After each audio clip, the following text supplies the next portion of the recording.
है। तो मैं सबसे पहले रुख करना चाहूंगी दीपक वोरा का, पूर्व राजनयिक है। दीपक जी, ऐसे कई मामले जब आप रहे होंगे पावर में तो आपने ऐसे कई मामले देखे होंगे। मैं आपसे समझना चाहती हूं कि इस तरीके से कतर 8 भारतीयों को सजा सुना देता है। अब भारत को क्या करना चाहिए और भारत जो पिछले 1 साल से कोशिशें कर रहा था वो आखिर क्यों नाकाम हुई? क्या कतर के पीछे कोई और खड़ा हुआ है या ये सिर्फ और सिर्फ कतर है?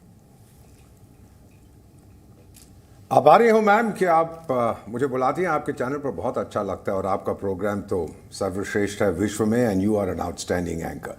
साथ में जो बाकी विशेषज्ञ हैं उनसे हमेशा मुझे सीखने का मौका मिलता है। आपने प्रश्न उठाया है कि ये क्यों किया है कतर ने। मैंने कई बार अपनी जिंदगी में, अपनी डिप्लोमेटिक करियर में ऐसे हादसे देखे हैं जहां पे हमारे लोगों को सेंटेंसिंग हो जाती है, जेल में डाल दिया जाता है अंडर ट्रायल।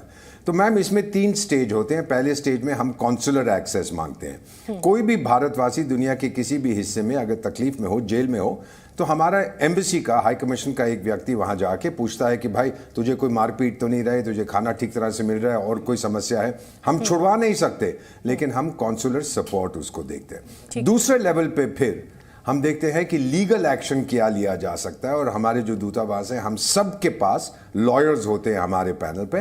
तो फिर हम देखते हैं कि किस तरह से हम इस केस को आगे बढ़ा सकते हैं। तीसरे लेवल पे फिर हम पॉलिटिकल नेगोशिएशन करते हैं। मैंने किया है, मैंने जहां जहां राजदूत रहा हूं, सब जगह नहीं, कुछ जगह में हमारे लोग जेल में थे, मुझे लगा कि ये जो चार्जेस हैं इनके ऊपर ये गलत हैं। फिर हमने बातचीत की वहां की सरकार से, उन्हें छुड़वा दिया गया। मैम कतार ये क्यों कर रहा है? अगर आपका इशारा है कि हमारा जो पड़ोसी मुल्क है वो इसके पीछे, उसके पास इतनी ताकत नहीं, वो तो नंगा है, वो तो भिखमंगा है, उसके पास ये ताकत नहीं है कि कुछ जाके गए। कतार तो बहुत अमीर है।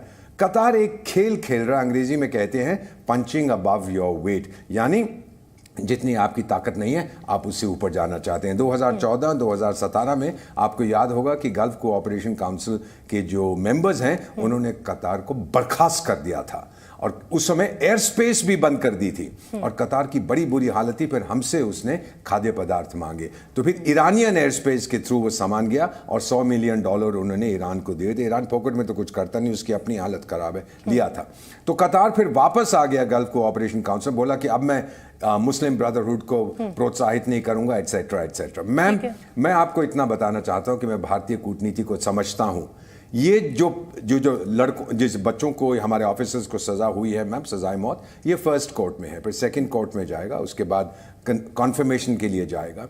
फिर हम लोग बातचीत ये करेंगे एट द डिप्लोमेटिक लेवल और finally at the political level.